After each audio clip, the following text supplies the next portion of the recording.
Hear me. Вот скажи мне, американец, в чем сила? А вы что, собираетесь на ней жениться? Да. Ух, красота-то какая, лепота. Таможня дает добро. И вообще не называй меня, пожалуйста, Вероникой. Кто я? Вот кто я? Отныне в русской земле единый быть. Don't torture me, I can't live without him.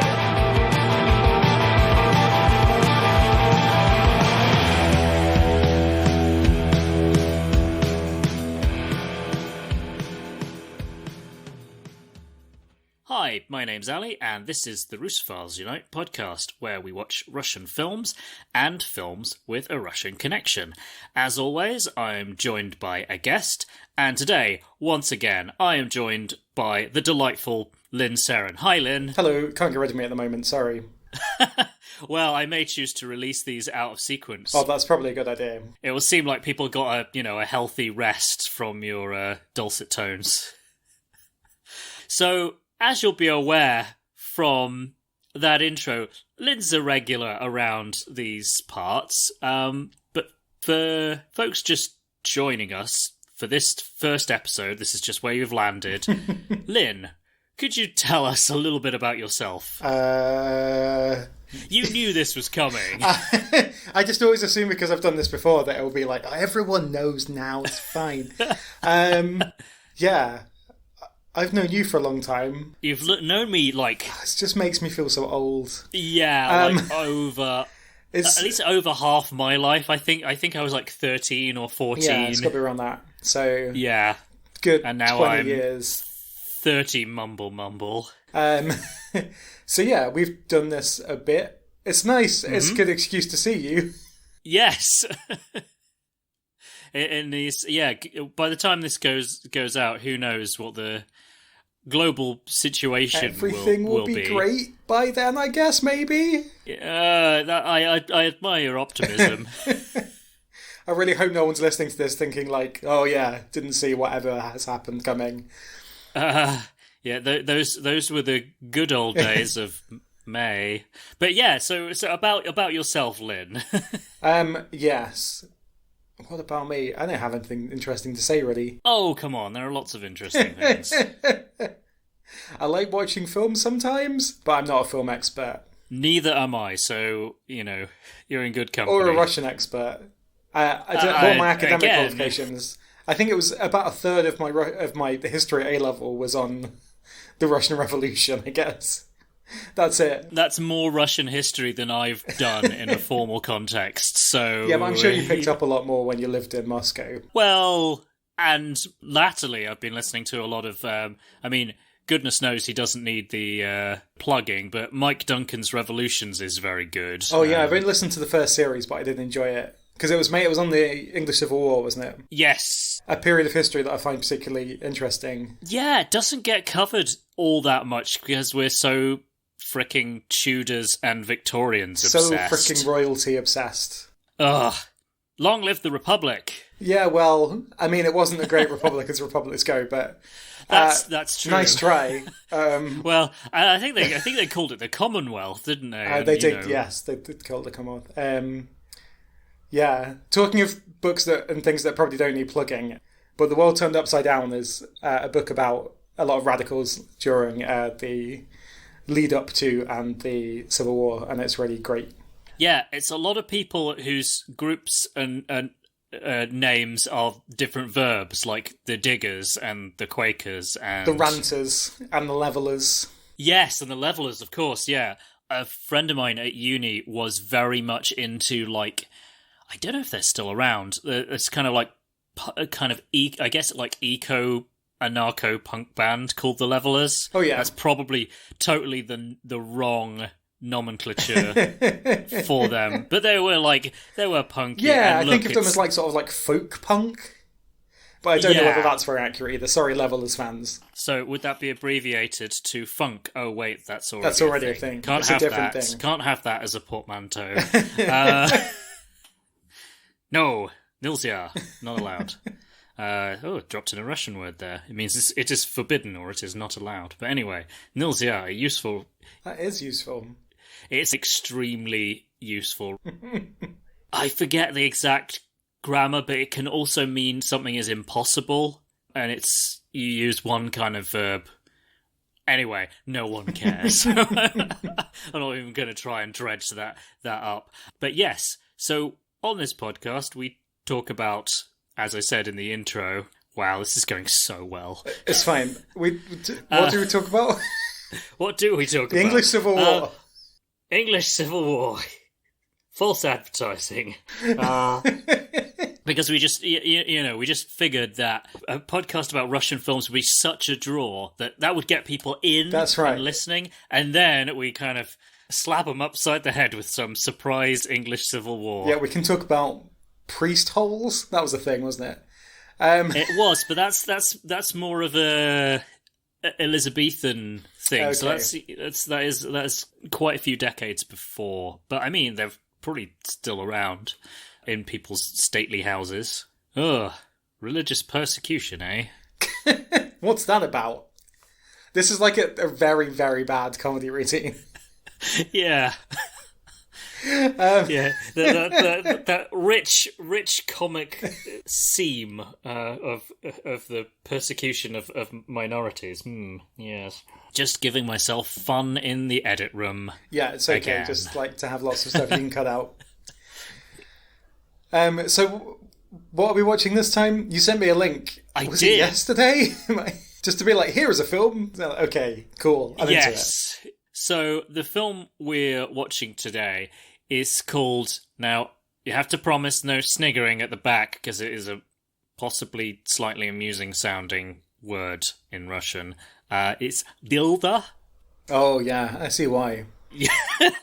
That was admirable self-restraint Thank you. there, Lyn. Well done. And that translates to beanpole. Okay, like a thing you grow beans on. More like figuratively to describe a very skinny, tall person. Okay. So this is a new Russian word for me because I had no cause to learn that one. You knew no thin Russians. Well, I knew quite a lot of slender Russians, but for whatever reason they were never sufficiently tall and slender that I felt, I need to come up with an equivalent of beanpole so that I can call them it, because that's the sort of nice, labelly person that I am. Hope not. Right. So yeah, this film is called Beanpole. I think it's the second film by a director called Kantemir Balagov, who is just, obscenely young. He's younger than both of us, born in 1991. So already made 2 movies, Lyn. What are we doing? We've made more than 2 podcast episodes, so We have. ignoring how much more difficult it is to make a film, I think we're ahead. Yeah, definitely, definitely. Like, yeah, I'd say that checks out, as long as you don't scrutinise it too clearly. And At all. Don't scrutinise it at yeah, yeah. Like, look away. Look at that other interesting thing just numbers. over there. Yeah. Yes. Anyway, no one's keeping score. Life's not a competition.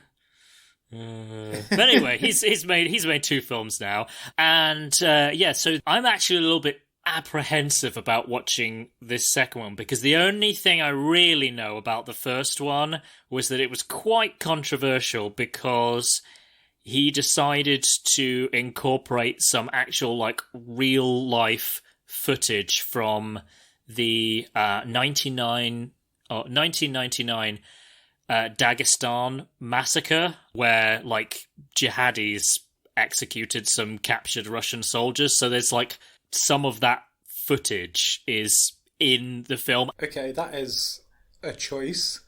I'm assuming that the film is about this incident rather than just like, what would be great in my film?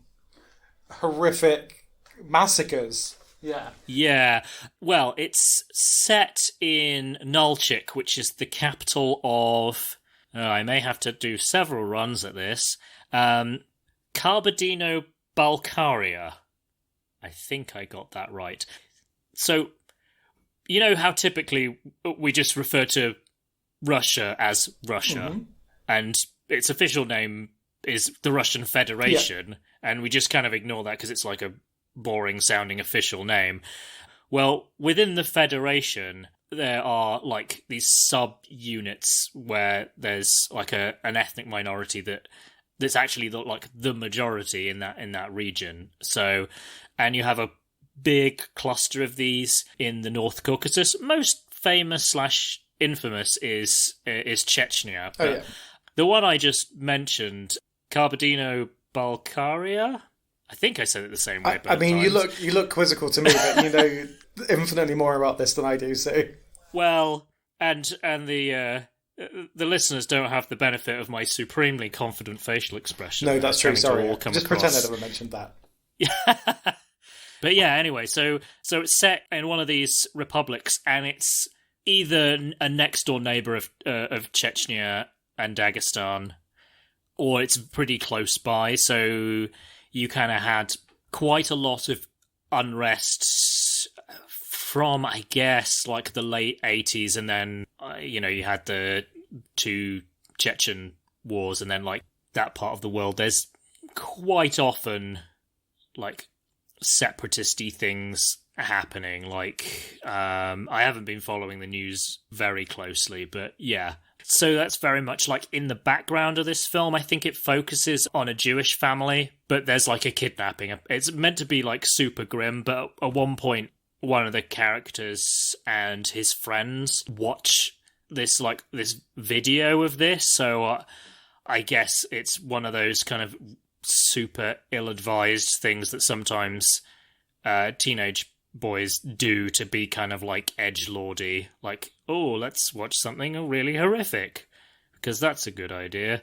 So I think that's kind of how it comes up, but for whatever reason the director decided to use real footage rather than simulated.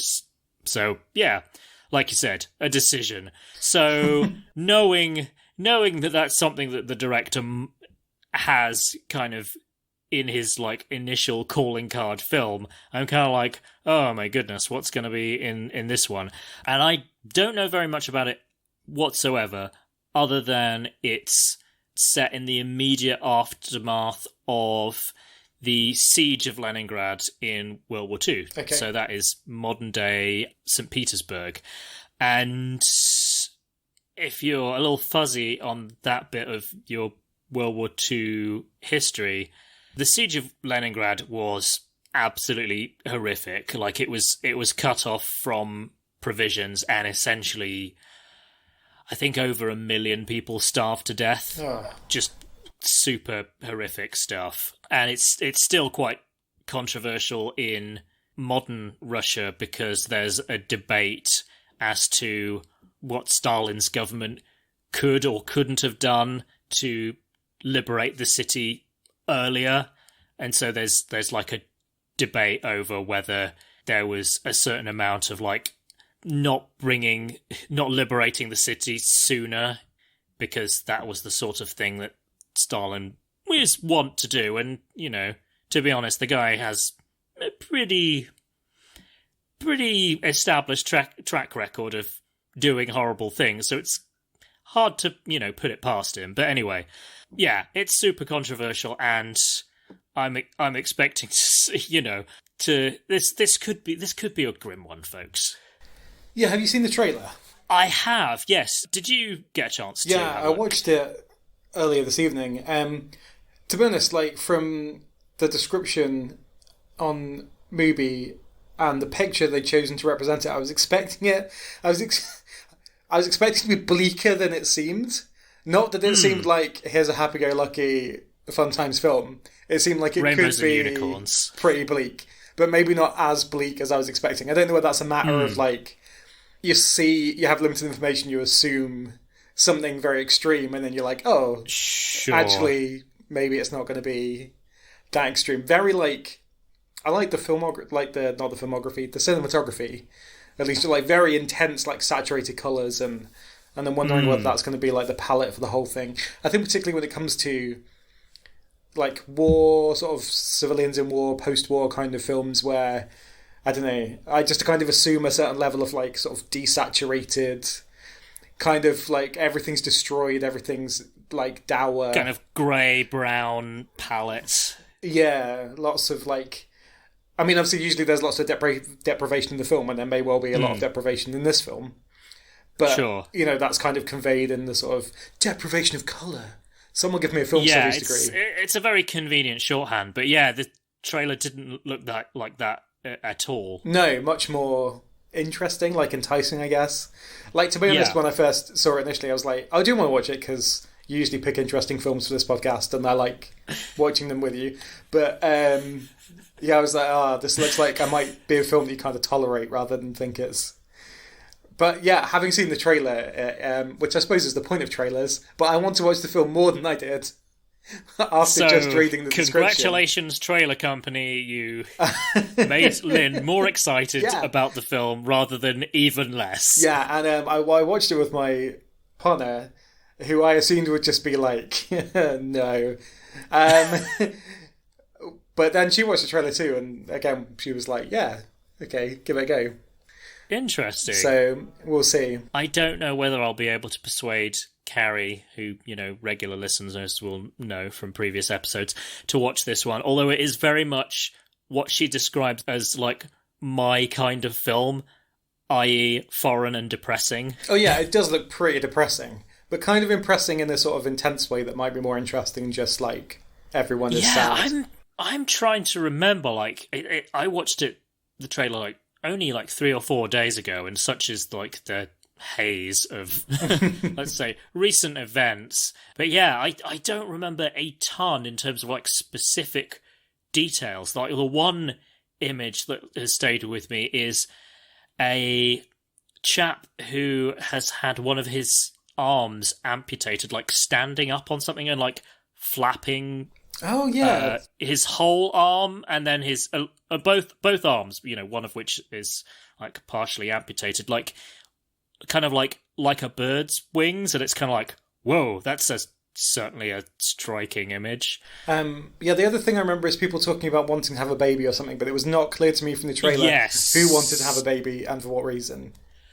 Yes, actually, that's coming back to me. I think the film focuses on 2 women as the main characters, and I think one of them may have had like some kind of traumatic injury that's rendered her like unable to have children. So I that's coming back to me now. But anyway, yeah. So those are possible spoilers. Seems like it's going to be intense.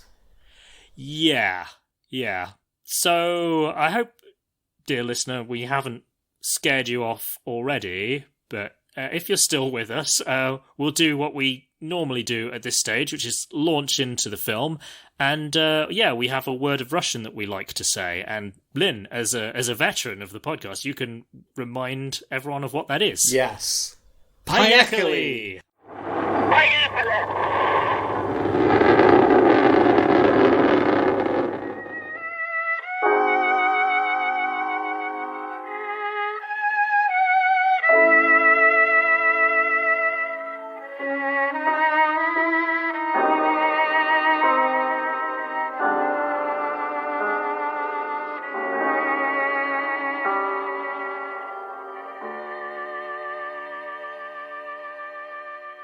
And we're back. Lyn and I have just watched Beanpole, directed by Kantemir Balagov. Yeah, I'm glad you're pronouncing that. Yeah. Yeah, I think I may have flobbed his name on the intro, but it's definitely Balagov and not any other rearranging of phonemes. But anyway, so before we let you know what we thought of the film, Lyn is going to just give us a quick summary of the plot. So if you haven't watched it yet, there are going to be spoilers. Many spoilers. Yes, spoilers be ahead. And also, if you haven't watched it, we probably flagged this in part 1, but there's probably I'd put a moderate to severe content warning on this, so maybe have a look at scenarios to see whether this is something you wanna watch. Yeah, the trailer is deceptively benign. Yeah. Mild. Yeah. So caution is advised. I'll have to put a hefty content warning in the show notes, but anyway. So, over to you, Lyn. What happens in this thing? Thanks. It's also time for some Foley work. Awesome. Because I'm using notes. I have 7 A5 sides of notes. Oh my goodness. I mean, they're quite... you can't see this, and Ali probably can't see this either because my webcam isn't very good. So we'll see how this goes. Hopefully this does not take more than half an hour or so. I did say brief summary, but never mind. Right, okay, sorry. It's autumn 1945. Settle in, everyone. So World War II is over, and we're in a hospital, which I initially thought was maybe a laundry. But I was wrong. It's a hospital. It has a laundry. It has a laundry. It's an important thing to have if you're a hospital. We start with our main character, whose name is Aya? Is that how you pronounce it? Probably Ia. Ia. Yeah. Okay, sorry. More of a long E, so it doesn't sound like the things on either side of your head. That makes sense. Ia. Anyway, so it turns out that she has a child whose name is Pasca or something. Pasha. Thank you. So I knew I was pronouncing this wrong. It's short for Pavel. I am really making a mess of your concise summary. No. You're correcting my concise summary. Constant interjections. But anyway. Right. Then we see some injured soldiers who are in hospital. And then Pasha's there. And then she murders him. Pregnant pause there for dramatic effect. Yep. I was genuinely shocked by this scene. I'm sorry, I'm ignoring the summary and getting off track. That's absolutely fine. It's in caps. It's in all caps in my notes. Yes. It feels like strangely deja vu to be discussing an upsetting murder of a child on this podcast. It takes me way back to Lady Macbeth days. Oh, I have other things to say later about Lady Macbeth. Oh, okay. But anyway, right. You're right. I was genuinely surprised, and partly because I saw the trailer and thought, this doesn't look as bleak as I'd imagined it. But yeah, anyway. Then someone comes back to Aya's flat. And who is it? It's someone we've not seen before, but who looks a bit like a dressmaker. And it turns out that she, whose name is Masha, very good at this. It turns out it was her child. And then Aya claims that her child Pasha died in his sleep. Plot point. Anyway, so Masha gets a job at the hospital, and she really wants another child. Subplot. These notes are not good. Oh, yeah. So they're coming back to the flat, and then these two guys in a car, a fancy car, think, oh yeah, we should stop them because Army Girl's put out. Yeah, essentially that's what they say. That seems to be what the subtitles implied. In the film, I should say, not what people say about Army Girls, because I have no idea. No, sorry. That's what the characters in the film say. So Aya goes off with one of them, and Masha stays in the car with the other, and they have sex, and then Aya comes back and beats him up because she has assumed that he has raped Masha, even though it seems largely consensual. Yeah, if anything, Sasha is the more reluctant party. Oh, we should say that his name is Sasha, which I didn't notice until very end of the film because I referred to him as entirely as Carboy in my note. So he looks a bit like Dobby the house elf. He does. He does look a bit like Dobby the house elf. Who in turn looks like another famous Russian. Dobby the Carboy. Dobby the car elf. Dobby the car elf. What am I talking about? There's a subplot. Then we see one of the soldiers who is a quadriplegic in the office of the main head of department doctor guy with his wife, who he thought was dead. Or did she think he was dead? That wasn't clear to me. She thought he was dead. She thought he'd been... That made more sense in the context, but it seemed like from reading the subs that it was the other way around. Yeah, well, in a war context, especially the Second World War, a lot of soldiers are dying and a lot of civilians are also being killed, depending on... So I guess it could have been either way.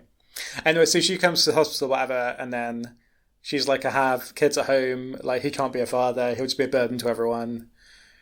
So then we see the doctor and Aya, and the doctor's like, put him out of his misery. This will be the last time, I promise. Implying that there have been many previous times. Yeah. So then we see Aya euthanizing this guy whose name is Stepan. But what she doesn't notice until after it's happened is that Masha is having a doze, or not a doze, because she's awake, on the bed next to him. This becomes important because Masha then confronts the doctor and is like, you need to sleep with Aya to get her pregnant so she can have a child, which will then be my child, because she owes me for my other child dying that I left with her because I was in the war. Yes, and also I am no longer able to have children. That is another important plot point that I've completely forgotten to mention. So, for whatever reason, she claims shrapnel. I assumed... I don't know. I don't know enough about shrapnel wounds, thankfully. The cut seemed like way too surgical. Yes. To be shrapnel. Yeah. But maybe, what do I know? Not a lot about anything, but especially about shrapnel wounds. So, I don't know, I didn't get it that it was that clear exactly what happened. The implication is that it was some kind of abortion. Oh, okay. And then it caused her to not be able to bear children anymore. Yeah. So, in what I'm going to put out there is the most awkward sex scene since Irreversible that I have seen. There may well be other awful sex scenes. Because even, I don't know, this is not a podcast to have a debate about whether this was rape or to what degree this was rape, but it felt very rapey. Yeah. But the weird thing about it was that both parties, like directly involved, shall we say, are extremely reluctant, and the one person who is also present and... But is not... so we should say Masha is there because Aya says that she will only do it if Masha is present. Yeah. It's very awkward, and which is putting it lightly. Yes, and the doctor is there because he's being blackmailed, so he wouldn't be there having sex if it wasn't like literally Masha says, I will, or I think she gives him a note from Ia, who's going to denounce him for his role in killing the convalescing soldiers. She's just going to let the authorities know that that's what he's been up to. Yes, we're faced with this very tricky situation. And then, Carboy shows up again. So Carboy shows up again. He does. And Ia is being sick, but then we discover a couple of things in the next scene. Firstly, that the doctor has mysteriously resigned, and we've got a new head department, and that Ia is not pregnant. Dun, dun, dun. And the nurse that she's talking to about this is like, well, everyone's traumatized and because of the war, and also you had sex with an old guy once, so what did you expect? Yeah. But there's some ambiguity as to whether she was pregnant at all and she was having morning sickness, or whether she was, but then she had a miscarriage, and it's really unclear what the truth is. Yes. She certainly all but tells Masha that she's had a miscarriage, but she doesn't use those exact words. Oh, okay. Yeah, because it wasn't clear to me which was the case, and I just thought maybe it's unclear in the subs, or maybe it doesn't matter. But it's clear that she's no longer pregnant, if she was ever pregnant. So the dressmaker, who also lives in the same block, who we've seen briefly before, shows up with a new dress for Masha. And Masha is dancing around in it, and she looks like she's free and having fun, and then she kind of goes crazy because she's been through a lot. So she's painting the flat with Carboy. Oh no, she's initially not with Carboy, is she? She's painting the flat green. Come back to that. So what is the point of that? She's painting the flat. Then they all sit around, Ia and Masha and Carboy, in great jumpers. Stalinist Russia seems like a pretty terrible place to live, but there's a lot of really good jumpers in this film. Solid knitwear. Solid knitwear. That's what they say about Stalinism? I don't know. That's not really the first thing that should be mentioned with regards to the atrocities of Stalinism. But, no, certainly not. Anyway, so... But it is kind of like the old saw about Mussolini is he made the trains run on time, but less famous is Stalin made everyone have nice jumpers. Exactly, but the knitwear was great, so there you go. Oh my goodness. So enough about my love of some good jumpers. So Ia still hasn't told Masha that she's not pregnant. So she goes to the doctor and asks if he's down to try again. And he's like, look, this is a terrible situation. I'm leaving. They're in St. Petersburg, right? They're in Leningrad. Yes. Okay. He's like, I'm living in Leningrad. Why don't you just come with me? That would save a lot of hassle. Spoiler alert, she does not go with him. So Masha goes to see Carboy. And then at the start of the next scene, I've just written dog, because there's a dog. It's a good dog. And it turns out they're in the countryside, and the Carboy has fancy parents who live in a fancy house. It's a very fancy house. Who, and again, don't know much about Stalinist Russia. Surprised they're not purged? I don't know. I took from the context that they were important party officials, which is probably how you end up. I just kind of assumed nice they were just digs like old that. Aristocrats that were just hung around somehow. But that actually makes more sense, probably. Yeah, they tended to give nice houses out to people that they liked. Which maybe makes the next bit weirder.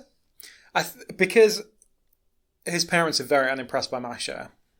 Yeah. Which initially I was just a bit confused by. I was like, why? Seems nice, whatever. Are they just like she's not rich enough or not connected enough or not fancy enough?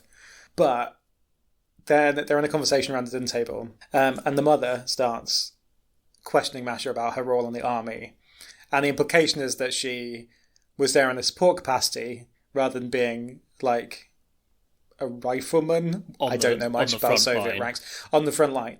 And the other implication of that is that in order to survive there, that she basically like prostituted herself. And she says, oh no, I tried to make the best decision and tried to get with people that were stable and not just sleep around and not just get with the highest ranking guy and like you weren't there and you wouldn't have survived and it was tough and you don't know what you're talking about. And then I cried quite a lot during the scene. Which is not in the plot, so I'm sorry, I should have saved that for later.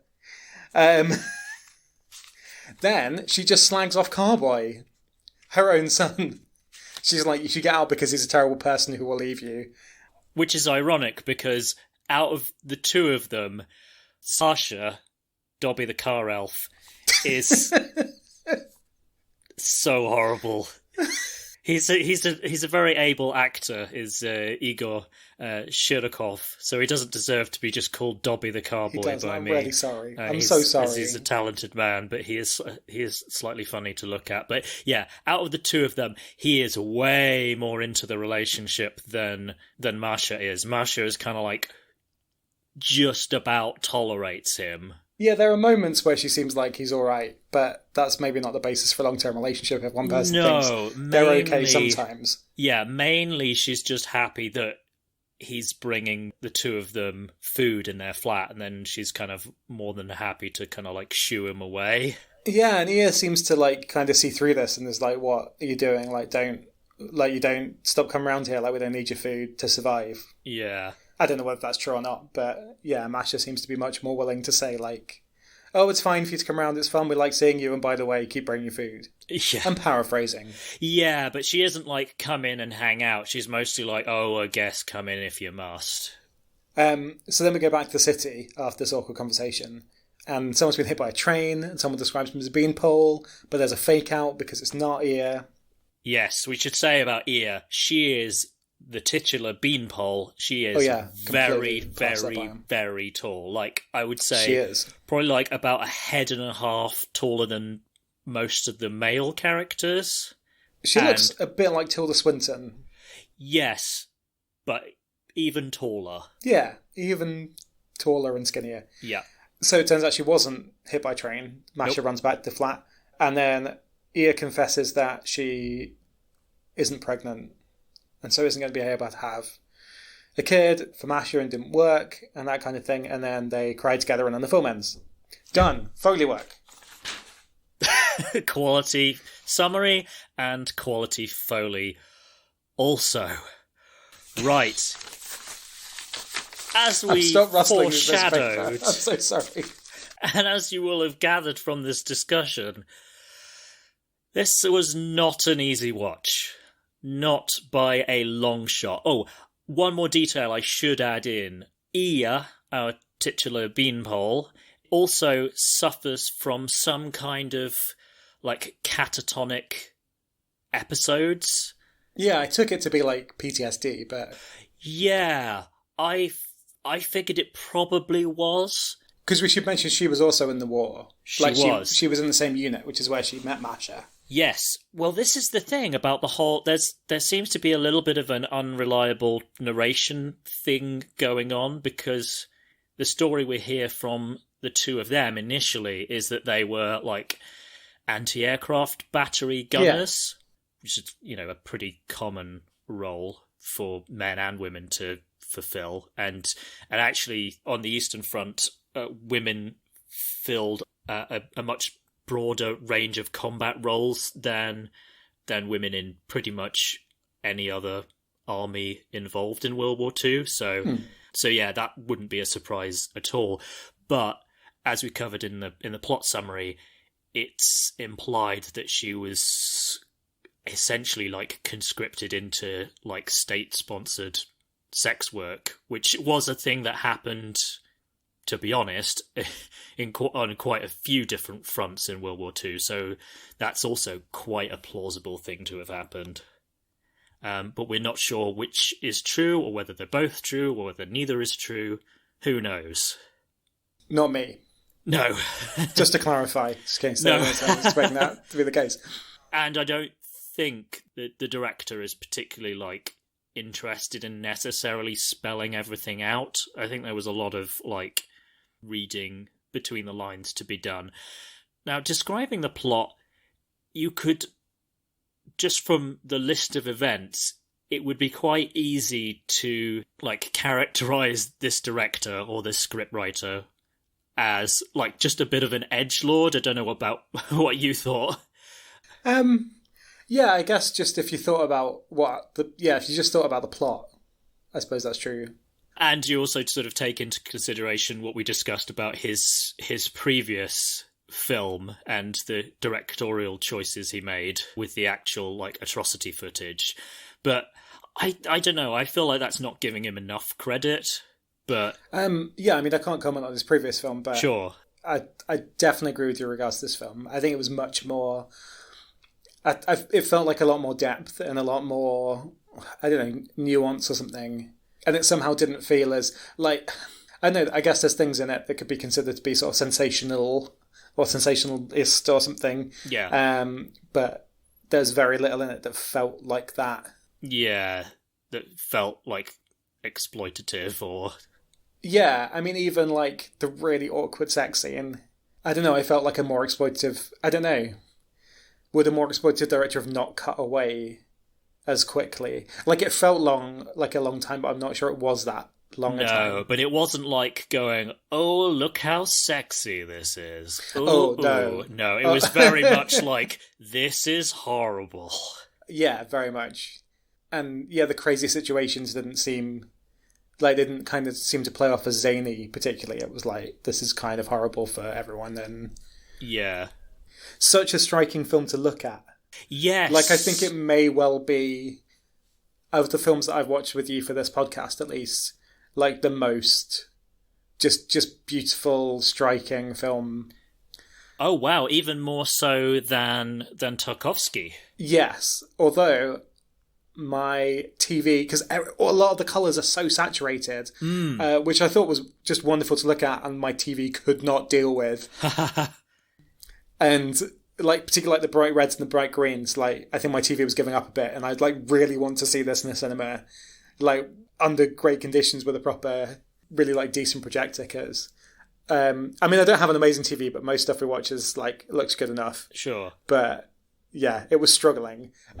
Yes, I wanted to ask you about this with your kind of background in or long-standing photography hobby. I was going to say, this is like, the colours are very, very, very dialed up. Yeah, very. It's all, all like... you said, particularly the reds and the greens, but also I thought like the yellows and oranges as well. Yeah, it's a very warm, like it's a very warmly shot film. Yeah, a lot of like, yeah, yellow casts. And... But almost in a kind of sickly way. Like, people look like kind of jaundiced. People don't look well. No, they don't. And I don't know. And again, this is... I mean, it's obviously set in a historical period, and Sure. I'm sure that a lot of the things in it are quite... I don't necessarily think the specific story is like a historically accurate story, but there's a lot of historical things that are based on. But I don't know, would people be painting their apartment that like bright green, like, well, ever, maybe, because it's a crazy colour to paint your apartment.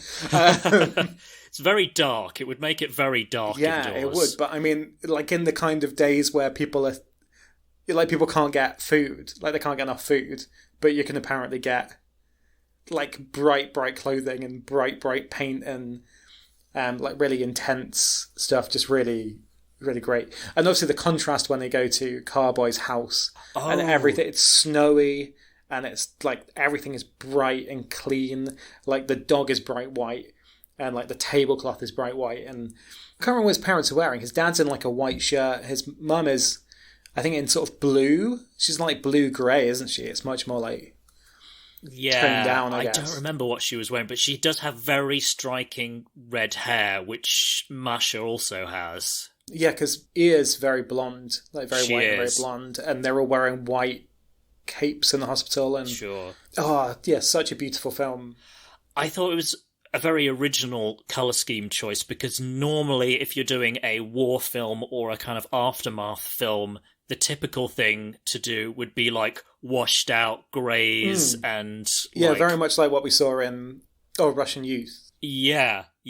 Which I think they kind of played on that in that film. Yes, but that was more of a, I guess, like more of a kind of nostalgia-y palette, whereas I'm thinking more of a kind of like ashen, like colder, like bleached out, like... Yeah. Because even with the Russian Youth colour palette, there was a warmth to it, even though it wasn't a kind of... I assume it was like a faded warmth. Yeah, that kind of sepia-ish kind of thing. Whereas this was kind of like I said, it kind of sickly almost, which, you know... Yeah, almost like too much colour. Yeah. Where do we go from here? I don't know. I had ideas, now they're all gone. There was a few things that you said that you wanted to... threads you wanted to pick up. Oh, the Lady Macbeth thing. Right, yes. I think the reason I don't mention Lady Macbeth is that's another film that I thought was very strikingly shot. It's not nearly as vivid, and the camera work in this is a bit more kinetic than Lady Macbeth, which, like, every frame was very static, like, intentionally. Yeah. Like, they'd set the camera up, and then they're just like, we're going to let the scene run, and we're just going to leave the camera. Like, there's going to be no shots where the camera's moving. And the camera did move in this, didn't it? Yeah, I think it did. There's definitely scenes where there's plenty of scenes, most scenes it did move.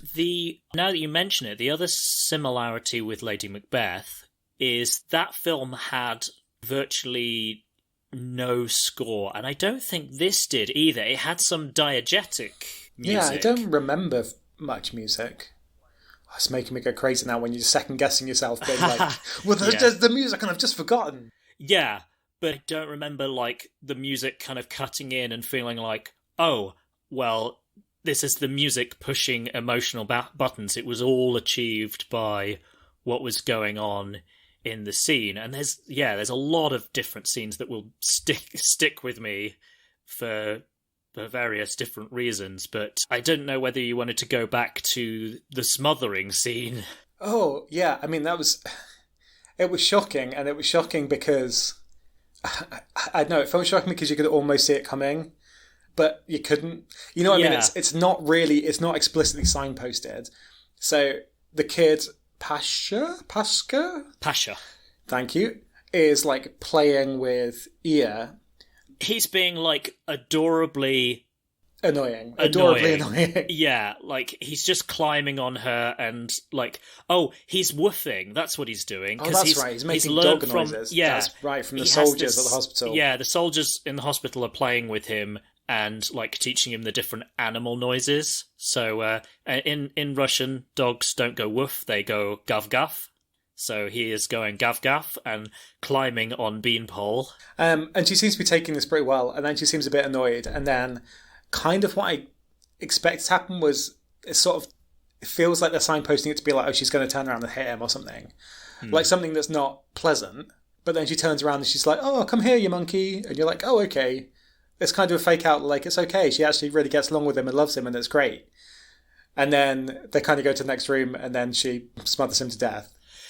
Yeah, I read that kind of ambiguously. Like, I didn't know whether it was on purpose that she was doing that, or whether that she'd had another episode and just kind of like blacked out and just kind of smothered him. I think on balance, I think she did it on purpose, but... It's interesting you say that, because I kind of hadn't clocked that, but I think that is a valid reading of it, because I just kind of assumed that she did it on purpose, but maybe she didn't. So, I mean, it's shot in a way so they're kind of lying down. Yeah. He's like beneath her head, I guess. And obviously you don't really see details because it's a kid and they wouldn't film that. You just see his arm. You just see his arm kind of like grasping, and it feels like it's for a long time. I mean, it reminds me of at the beginning of The Return of the King, when you see a flashback to Gollum / Smeagol, Andy Serkis, murdering his friend Deagle in the river. Yeah. And it's just a similar amount of like, it's drawn out and it's horrible, and it kind of is... Yeah, because really actually very little happens visually, you know what I mean? Like you said, it's like the effect is because it's drawn out. Yeah. And it's kind of like, I don't know, it seems like a weird thing to say, like softly violent rather than like an angry... Yes, I suppose it's different to the Gollum sequence in that has quite a lot of anger in it, but it's similarly like drawn out and like, oh my goodness. I think the drawn out bit is also like that dawning realization of what happens, and you're like, it's not really gonna... You're like, oh, what? This is what's happening. No, stop it! Stop it!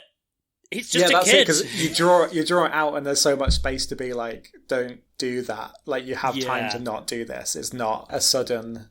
You know, it's like a film with a sudden gunshot or whatever, where you're like, well, it's too late now. You did the thing, and you shot them, and you got to deal with the consequence of that. Like, she had plenty of time to stop. I mean, whether she could have chosen to, because like you said, I don't know whether she was having an episode or not. Or whether she did choose not to.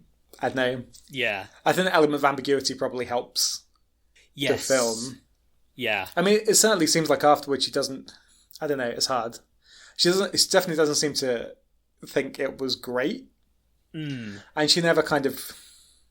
Does she ever confess to it? I don't think she really does she? She never really confesses that she killed him. She sort of like tacitly kind of claims responsibility for it a bit. Yes. But more in like a general, he was under my care and he died. But yes, because initially when Masha and Ia discuss it, Ia kind of implies that it was something that was war related.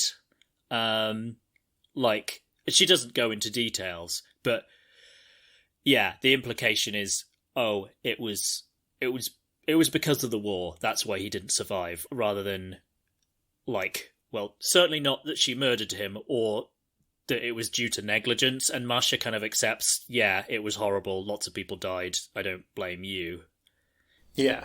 Whereas later she acknowledges that she was somehow responsible. Because I don't know, I think a more predictable ending would have been that she finally like confesses to Masha that she killed him. And I think by the time it got to the end, I'd kind of forgotten about that. But I remember thinking at the time, like, oh, I see what's going to happen. She's going to not tell Masha, and then there's going to be a lot of faff. And then at the end, she's like, I killed your child. And then Masha kills her or something. I don't know. Yeah. It resists that sensationalist ending. It does. It does resist that sensationalist ending. So I was grateful for that. Like, all the performances are great. Oh, yeah. The Doctor's really good, even though he doesn't get given that much to do, like really makes the most of like this whole kind of, because he's an officer of some kind, well, he's a doctor, but he's in the military. Yeah, certainly judging by his uniform, yeah. And sort of holds himself with that kind of professionalism.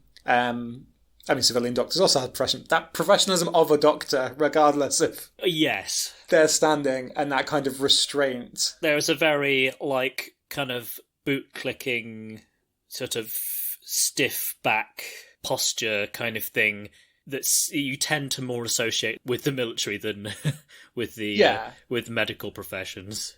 But then after, like, he quits or whatever, after he's blackmailed, like, there's a total, like, there's a certain sort of brokenness that really, like, is impressive. Yeah, he gets a lot more kind of scruffy and downtrodden, doesn't he? And it's done in a way that seems really well played without it being like, I was very formal and now I'm completely broken and a bit of mess on the floor. Like, it reads in these kind of, like, trying to be one thing and accepting actually the years of... Yeah. Like, he's kind of fraying slightly round the edges. Because the way I'm describing it, I do have a bit of a tendency to exaggerate.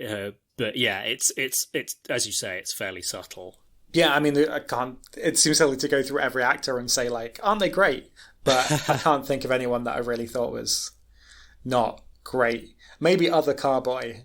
But I mean, he's barely almost nothing to do other than to be just a bit sleazy. He's not bad. He's fine. He doesn't have that. I'm just trying to think of anyone that I just thought, like, oh, they're fine. When he's introduced, you assume he's going to be more important than he definitely. Is. I thought either we'll never see these people again, or we'll see both of them again. And of course, we only really see one of them again. And the other guy just kind of is off sleazing it up somewhere. I assume. I definitely don't know what his name was. I don't remember either. Carman. He looks slightly older than the other guy. He looks slightly older than Carboy. Don't know, I'm sorry, I'm whittering. I'm looking in the credits, and the way it has it on Letterboxd is literally just Sasha's friend, so... Oh, really? Okay, it doesn't even get a proper name. And, sorry, I've been correcting you on the child's name, and I think he might be credited as Pashka, which is a variation on Pasha, which is itself a diminutive of Pavel. So, sorry, yes. I'm going to take your word for all of this. He's another character that has a great jumper. Yeah. If we're counting off jumper characters, another guy with a great jumper. You can tell that the car boys are up to no good because neither of them have great jumpers. I'm going to write a film paper about how it's all about the jumpers. This is a mark of Kantemir Balagov as an auteur, is he signifies everything through the sartorial choices. Well, I've rewatched bits of Room 247 the other day, and they were talking about the kids' Apollo jumper in, because it's all. Have you seen it? I don't even know what it is. It's a documentary about a lot of people who have a lot of opinions about The Shining. Oh, yes, no, I have heard of that. I've never seen The Shining somehow, so... So one of the theories is that it was like Kubrick's confession that he faked the moon landings. Oh, I think I had heard that somewhere, yeah. So that's insane. But the kid in The Shining, at one point in the film, wears like an Apollo rocket jumper. Which is another great jumper. Oh, okay, right. And that is like part of this theory. So that's... Anyway, I was tying in. Don't you remember back to those times where conspiracy theorists were just kind of like harmless fringe oddballs that were kind of like, oh, that's kind of stupid that someone believes this seriously, but we don't have to worry about it. Yeah, those were the good old days. Yeah, I feel like I couldn't possibly comment. So, but it's an interesting film anyway, if you feel like watching a documentary where people espouse like too much.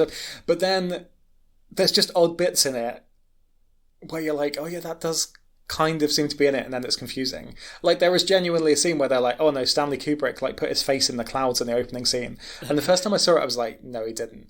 And then you see like the freeze frame of it and you're like, oh, yeah, actually maybe he did. And that doesn't mean, like, maybe he did because he was bored and was like, you know what would be cool? My face in the clouds. I don't think that means anything. Like, No. I don't think that means that the whole thing is a metaphor for how Stanley Kubrick is God. But maybe it is. I don't know. So I'm sure we can all read into these too much. But the whole jumper thing in Beanpole is definitely true. Out here now. I look forward to the interview where the director confirms this. Yes, we will, yeah, eagerly anticipate that moment. What did you think of the film? Um, Just generally. Did you enjoy it? Did you like it? I admired it. I thought it was very good. It will certainly, as I said, stick with me. Enjoy is the wrong word, just because it was so frickin' bleak. But that's appropriate, I think, for post World War II Leningrad. You'd kind of, would be odd if it was all laughter and japes. But it was very. I feel like it deserves a rewatch, but it's probably gonna be a while. How about you? I get the impression that you also thought it was good, but I mean, would you recommend this to people? Yes. I want to go and see it again. I want to go and see it again now. I want to go and see it at the cinema because my TV can't deal with it. Awesome. Unfortunately, I hear there's a global pandemic on and I can't go to the cinema. And also, I don't know where would be showing this film. But I'm going to keep an eye out. Yeah, I think arty art house. And one day, I hope to see this on a big screen because I think it's so striking to look at, but not just striking to look at. I think it's compelling and it's a load of great performances. And it's also really compelling to look at. And watching it on my TV has not done it justice. At worst, I'm going to have to persuade a friend of mine that has a much better TV than he wants to let me go around his house and watch well over 2 hours of Russian cinema. Yeah. That may not happen. Because I also can't go around anybody else's house. Yeah. I think the thing that impressed me was the fact that you feel empathy for the characters, even though often they're making choices that are really not the best choices, but you still feel sorry for them, and you still feel like, maybe if I were in their shoes, that would, I could see how you would end up making those choices. Like, I felt so appallingly sad for the couple where he was, as you mentioned, he was quadriplegic, and he just felt that his duty was to ask to be killed, because I think he said, I should be a father to my children. They shouldn't be parents to me. And I was just like, oh man, the weight that like society or whatever puts on people, that they don't feel like they are valued as a person, and that they feel like that the inconvenience that they'll put people through is like more important than their value as a person. That was absolutely heartbreaking. I don't know. I find it difficult this seems stupid. Like, I'm not a person that like never cries at TV or cinema, but I'm not someone that cries very often at like fiction particularly. And I feel like it's hard. I find it hard not to like recommend a film that I like actively wept at during it. Yeah, that's so bad. It's not a bad way of like rating films, and obviously that comes with the caveat that if what you want to do is sit down and watch a fun film that's japes, this is not your. This film. is not that film. We'd point you in the direction of something like Ivan Vasilievich Changes Profession, which you should also watch because it was surprisingly funny. I had low expectations for that film, and I'm glad that they were greatly exceeded. Excellent. And talking of time travel films, today's the day that there's the first Bill and Ted 3 trailer. Oh, you are dating That dates this. We you're can just dating cut this this. out. Cut You're all this dating out. this. It is no longer evergreen content. How Oh, dare no. you? I mentioned the lockdown as well, and obviously by You the time this did. gets released, everyone will have forgotten about COVID. Yes, it will. Yeah. No one will ever mention it again. It is. I mean, I don't want to compare the magnitude of the admittedly appalling stuff that we're going through now to, a World War II city that's come out of like a multi-year siege. But yeah, it is weird watching a film in a context where, like, yeah, everything's horrible and people are not nice. But anyway, sorry, I don't know what my point was there, but it was... No, I guess that's been to date this podcast again. It's been an interesting part of like lockdown and stuff, like, and even hearing other people talk on podcasts or radio, things like about what entertainment they've been watching. I don't know. It kind of feels like it's split between either want to watch stuff that's either very trashy or An lighthearted, escapist. yeah, or watch stuff that's like kind of serious and emotive and Yeah. yeah. I guess that's true. I don't really feel like watching stuff that's between those. I don't feel like watching stuff that's like serious but not that serious. You know what I mean? Like, I'm trying to imagine what kind of falls between the two stools. yeah, I don't know. Neither escapist nor serious drama. Yeah, Moderately serious. yeah. I think I mean like drama and stuff, but it's not. That maybe it's just not that good. You know what I mean? Like stuff that's, but that's not bad enough to be just like trashy and escapist. Gotcha.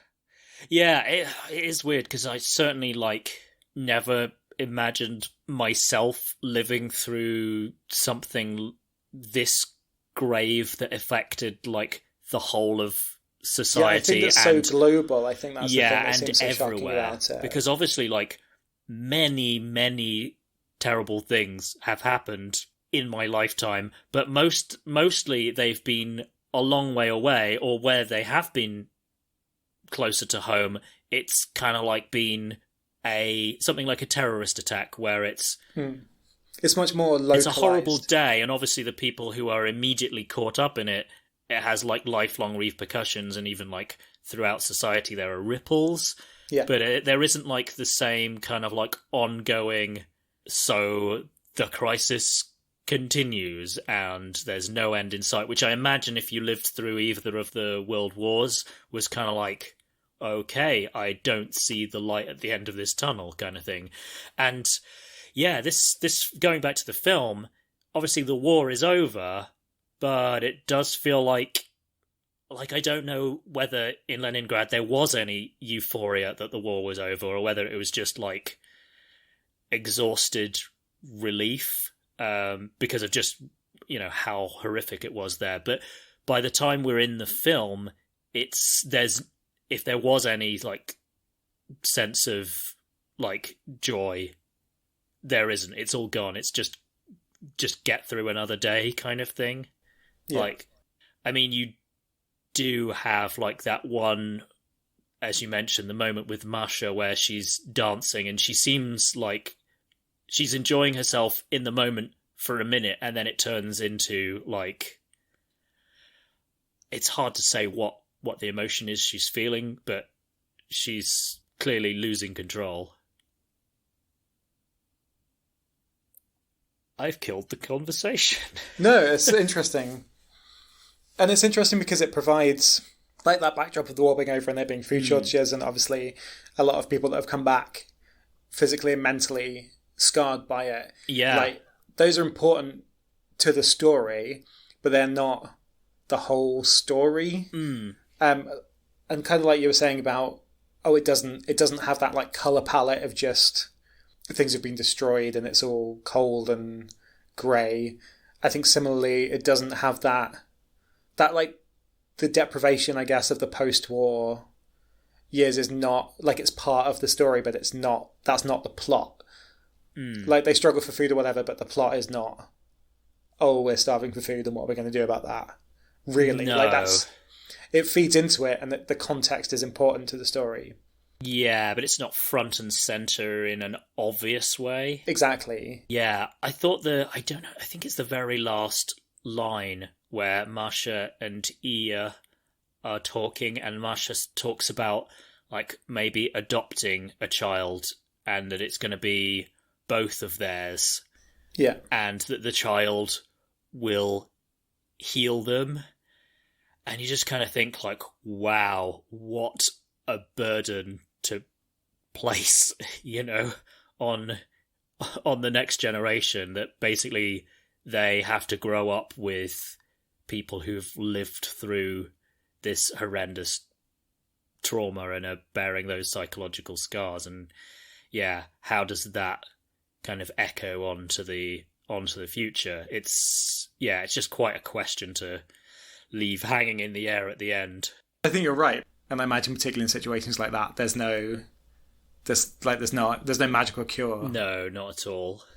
And that takes time and effort and love. But yeah, you can't put all the burden for that on somebody. And it seems absurd, like they're laughing and crying about it. Yeah. Like they are aware that just adopting a child or whatever is not gonna, like, but you want hope. At the same time, you want hope, and you think that this might fix it all. I don't know. It does feel like it's maybe clutching at straws. Yes. Yeah, it does. But if that's what there is to clutch at, that's probably what you'll do. I feel this has got more deep at the end of this. Deep, maybe that's not the word, I don't know. Serious. But I mean, that's what this film was brought out in us. Yeah. Well, I mean, I try and, leaven things with flippancy, but... And I appreciate that about you. It's a coping mechanism. Yeah. Not least because I, for whatever reason, choose to fill my free time with depressing art. We need it. We need it, Ali. We need this art. Yes. And it has to be depressing, because uplifting art all the time, that just won't cut it. Just won't cut it.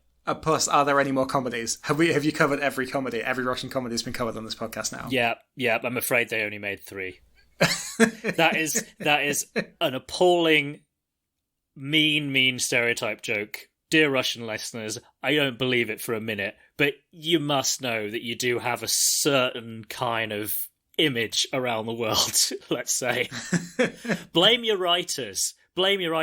Oh, which What, you mean if all the really great famous Russian authors weren't all so serious?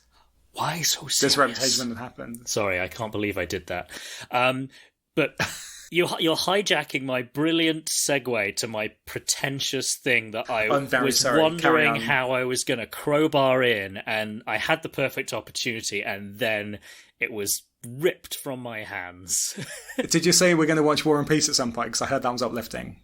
It is, but it also has its sorrows and bleakness as well. But yeah, it's certainly not as kind of unrelenting. The thing I was going to say, literary wise, was the tone of this did kind of I mean, it's probably a facile comparison to make, because it's Russian and it's depressing, therefore Dostoevsky. But that was kind of what it brought to mind in terms of the unflinchingness of you're going to stick in this awful situation for longer than is comfortable. I'm not just going to give you I'm not just going to say, this is what happened and then move on. There is a kind of dwelling on things. I don't think that it dwells on it in an exploitative way, but it's still like we're going to stay here long enough for you to feel this. And I think that's a bit of a Dostoevsky thing. And the other thing was that I thought, because it's set in Leningrad / St. Petersburg, I wondered whether having a character who is quite a misfit and who also suffers from blackouts or like fits or episodes of unconsciousness, whether that was like a deliberate allusion to the idiot's central character, Prince Mishkin, who also suffers from, at least in the translations I've read it, they're described as epileptic fits, but he loses consciousness, and this is like an ongoing thing. And apparently Dostoevsky himself suffered similarly. So in some ways it feels like, well, maybe that's too straight a line to draw between those two things, and just going, oh, well, you know, Russian, he'll think of this. But yeah, just it's something that occurred to me and made me think, you know, was it inspired by that, or is it just a coincidence? So send your theories as to whether I'm right or wrong, whether there's anything to this, on a postcard to the postal address, which I will not be putting in the show notes. Rusfalls Unite, United Kingdom. See how far it gets you. Yeah. You've given away what country you live in, Ali. I think that cut that bit out. I think that's somewhat implicit for the accent, but I've lived other places and still had this accent, so so who knows? Yeah. Where are well, you? I've specifically said that I'm based in Milton Keynes, so okay, so you've already narrowed it down. You can add that to the postcard. Yeah. The Russophiles Unite Towers, Milton Keynes. The United Oh no, Kingdom. given away that you live in a tower. Well, figurative towers. Figurative tower. The Russophiles Unite bunker. The Cold War bunker of Rusfalls Unite. Yep. So wrapping this up, Yes. do you have anything to recommend? A lie down and a stiff drink. Have a lie down and a stiff drink, listeners. If alcohol is something you partake in, no judgment either way. So before we wrap this up then, Lyn, is there anywhere that people can say hi to you online? I guess you can find me on Twitter if you fancy it, at Setchkopf. I keep meaning to put together a website or something for some of the stuff that I get up to, so maybe that'll be up by next time. So next time on this podcast, I'll let you know. I'll get Ali to tweet it, because he's much more active on Twitter than I am. Yes, unhealthily active on there. Actually, you can also I could also direct people towards your creator profile on podchaser.com, where you can find your other podcast episodes that you've been on, because recently you've been on another show. I achieved my dream of being a contestant of Dr. Game Show. Not just it was contestant, also Banjo Lord. I got to play along to a theme tune. If you don't listen to Dr. Game Show, it's very, very silly, but it's wonderful. And the people who host it are wonderful. Yes, I was dunked unceremoniously into into Dr. Game Show when you said that you'd been on, and it's quite a trip that is that podcast. It is one of those shows that I think I get the impression sometimes that they would rather it didn't have a lot of backstory and in-jokes and people referencing things that happened on previous episodes, but it does have a lot of that. So yeah, just you've got it's the kind of thing you've just got to enjoy it and let it wash over you until you just start laughing at things. Yeah, that's a very good description of my experience. Was kind of like, okay. Okay. And then I started kind of like just more and more giggling as the thing went on. It's just very, I don't know, it's very dry. It's family friendly. It's family friendly. It's kind of surreal. Yeah, it's like slightly surreal. So the premise is just that they accept submissions for games from listeners and they will play them regardless of how good they are. So yeah, that's the dynamic, really. I feel like we're duty bound to invent a game for them called Dobby the Car Elf. Oh, we need one called Dobby the Car Elf. I have no idea. Have to submit it. We'll come up with some rules and submit it. But anyway, this will make no sense unless you have listened to an episode of Dr. Game Show. So do that, and then re-listen to this episode so that it makes sense in hindsight. I'm sure you enjoyed us talking about this admittedly very excellently put together but depressing film. I'm just going to look up what episode number it is. So it's episode 34 of their run on Maximum Fun, titled Scrumptious. Sweet. They did say the words scrumptious a lot. Too much. I think too much. Too much for Joe, anyway. Yeah. So, Ali, do you have any other recommendations? Any books you've been reading, etc.? TV shows? What have you got? I actually have, surprisingly enough, a movie, because we're a movie podcast to recommend. It's called Madeline? As someone who loves Madeleines, I'm into it. Yes, I don't think this is... I didn't see any, dessert connections. What a missed opportunity. So yeah, it's directed by Josephine Decker, and it is the story of a 16 going on 17-year-old mixed race New Yorker who is it's kind of a coming of age story / kind of she's having like mental health troubles and also getting very heavily involved with some experimental theatre. It sounds kind of insufferable, and it sounds kind of great.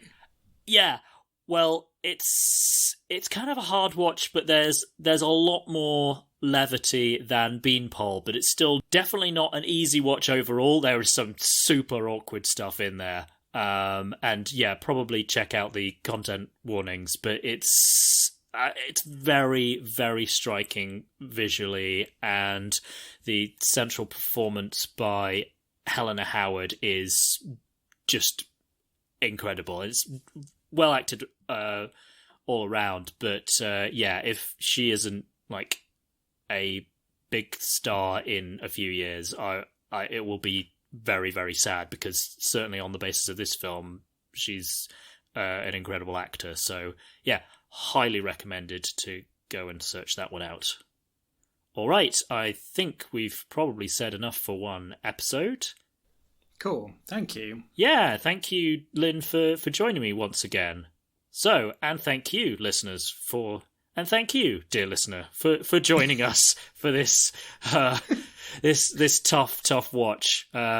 Please do let us know if you watch it, or if you have watched it, what you thought, and whether anything we've said resonated with you at all. But anyway, das Vidania, folks. Das Vidania. So that's it for this episode, but before I go, I'd like to thank Sasha Ilukovic and the Highly Skilled Migrants for the use of their song Cold in our intro. You can find that song and the rest of their back catalogue on Bandcamp and Spotify. If you're enjoying the show, please consider supporting us by leaving a rating at Apple Podcasts or at podchaser.com. That second one, Podchaser, even lets you rate individual episodes, so if this episode particularly stood out to you, you can let other listeners know that you enjoyed it. Recommending the show on social media is hugely helpful as well. If you can spare a moment or two to do that, it would really make my day. Thank you very much. Speaking of social media, please find us and say hi on Facebook, Twitter or Instagram. You can also drop us a line at roosefilsunite@gmail.com. Thanks again for listening, take care of yourselves, and bye for now.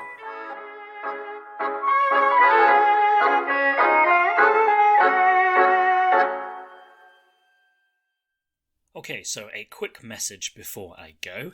If you're enjoying the Roosevelt Unite movie podcast, there are a couple of ways you can help to cover the cost of running the show, if that's something you're able to do. The first option is donating roughly the price of a cup of coffee on our Ko-Fi page. The address for that is www.ko-fi.com/Roosevelt The second option is by buying yourself a book from our bookshop.org affiliate site.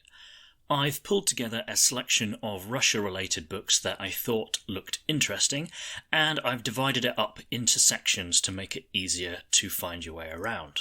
Whatever book you decide to pick up, 10% of the sale will go towards keeping the podcast running, and a further 10% will go to independent bookshops around the UK. To visit the bookshop, please use the affiliate links in the show notes to this episode. Alternatively, you can find them in the bio sections of our various social media pages. At the time of recording, our bookshop page is only available to listeners in the UK, but I'll let you know if that changes. Also, there is roosandsolve.com, that's RUSAND sov.com, where you can get t-shirts, wall posters, coffee mugs, and more with a Soviet and/or Russian theme.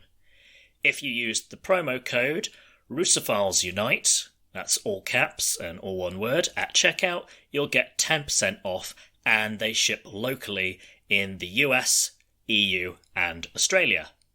Again, you'll find the links in the show notes. That's all from me. Take care and stay safe.